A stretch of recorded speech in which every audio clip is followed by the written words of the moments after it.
Mystical greetings, Internet. This is Maxwell McGee, and it is my sincere pleasure to bring you guys our first look at Barkley 2, Quickly No Vengeant, the long-awaited sequel to Charles Barkley, Shut Up and Jam Guide. And to help me do that, I'm joined by a mystical cast of game developers. Gentlemen, please introduce yourselves.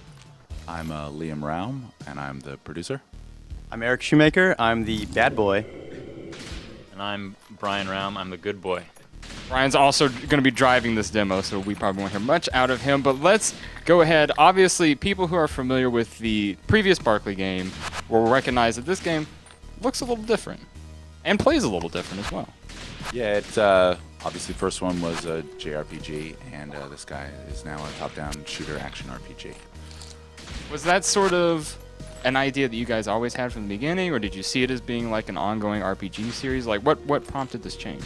This has pretty much been the idea from the get-go. I mean, back in 2006, when we were sort of like brainstorming Barkley, we sort of came up with this game at the same time, and they're sort of like the continuation of the same game to us. So Let's go ahead and set up the area that we're seeing now. Is this sort of like something both players will find in sort of the beginning of the game? yeah, these are the sewers of Tir na Nog, and the player has to traverse this place in order to escape from Tir na Nog. What he's doing right now, we're fighting a couple brain aliens who don't actually appear until later on in the game. This is a pre-alpha, so. Maybe you guys have like cut together a couple of bits from other parts of the game and stuck them all together. And we are, ooh, okay, there we go, managing to narrowly escape death.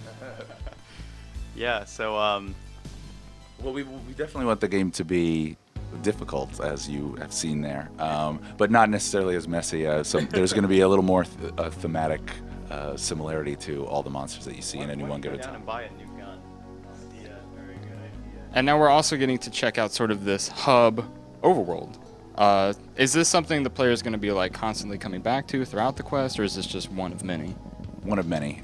This one is where you start. This is going to be predominantly in the beginning of the game, but then later on there's other areas, safe zones, kind of hubs that you branch out and explore the world. Yeah, Eric, I think I cut you off there at the end. You said you were about to purchase a gun from this gun merchant here. Yeah, guns are actually contraband in Tir na Nog. So this is like a wandering gun salesman who just travels around hiding from the cops. And as you travel around and do things in the game, time passes and he hides in different places to escape from him. So it kind of reminds me of like the merchant like in Resident Evil 4. Like he's kind of following you around in parallel to your quest. Yeah, pretty much. I also noticed when I got to play the game a little bit is that the game sort of has a Borderlands-esque gun dropping system where it's dropping all these guns. They have these crazy, ridiculous names and ridiculous abilities. Talk a little bit more about that. Well, you have multiple affixes either on the front end of the gun or the back. So you have the shocking, electrifying, poisoning, rotating. That affix modifies the gun, and then you have a material of the gun. Like right now, he's having a steel one, but there's a lead gun. It changes the sprite so you can kind of see what type of gun it is. And then on the back, it could be of the jock or of the anime, and all those do different things. Like these guys are homing; those bullets home in on guys, which is a really powerful one. And then these guns are also bred essentially together. In a system that's sort of like Borderlands meets Shin Megami Tensei. It's a fusing system that uses a lot of ideas of genetics and heredity. Certain affixes are dominant and recessive, and they are harder. Some are really good, but are harder to keep alive because the dominant, boring ones. They'll like override them? Override them, yeah. So sometimes you have to make sacrifices and have a gun that's particularly weak in some area in order to get the really interesting effect that you're trying to do. And down in the bottom, as that little bar appears, you'll have a toolbox of guns, of 5 or 6 guns that you'll be using, and then the rest of your guns are picked up into a random bag that you can just fire at random.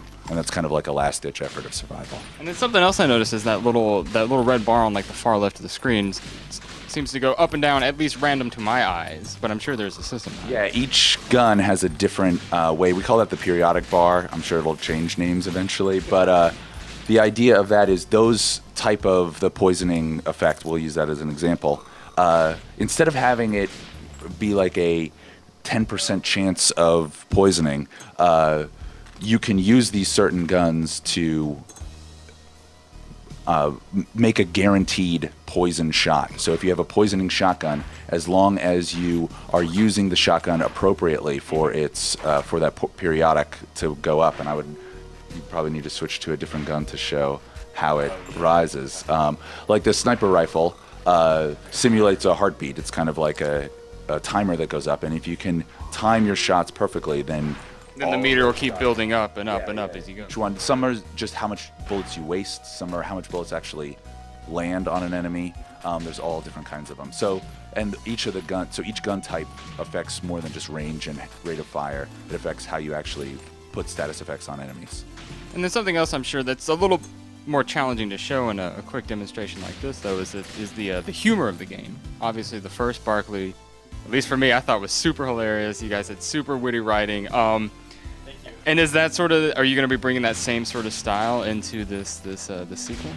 Yeah, definitely. I mean, this game is just as much of a satire of weird role-playing games as Barkley 1 was.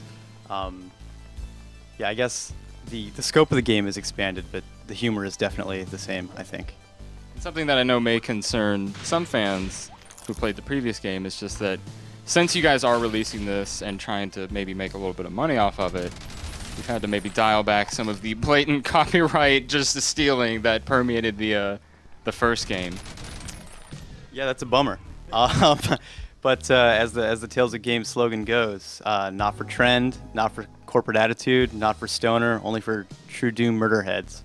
So we're not corporate at all. We're getting as close to breaking the rules as we possibly can without breaking them. Yeah, I remember I saw in the Kickstarter that you guys put together that there was actually a prize tier to actually license the Space Jam soundtrack. But sadly, you guys did really well in your Kickstarter campaign, you didn't quite make that goal. But talk a little bit about the other. You guys managed to hit some pretty outrageous stretch goals. Yeah, we originally asked for $35,000, and that was not to make the game that we're making now. A much more limited idea. The kind of ideas would be the same, but just the scope would never be made for 35. And as it started to get more and more ridiculous, we had no stretch goals in mind. We didn't think that we would ever get to 35 so quickly, and so we just started making stuff up. And we Brain City, or Nightmare City is what we called it originally, was one that it was just essentially doubling the size of the game, and that one was an easy one. But some of the other ones were just odd, and then we threw a Super Bowl commercial at the end to try and get, which we turned out $1.2 million only gets you like 6 seconds. We thought it would be like a minute-long commercial. Now it's like 6 seconds, which would have been great to just have the Tales of Games logo on for 6 seconds. So on the topic of the Kickstarter campaign, there was like a pretty long stretch of time between when the first Barkley game came out and when you guys started the Kickstarter for the second game. Like, did you ever think that you would be coming back to make a sequel? Or basically what I'm asking is, like, how did this come about? Why did you guys decide that now should be the time to bring back the legend of Hoops Barkley?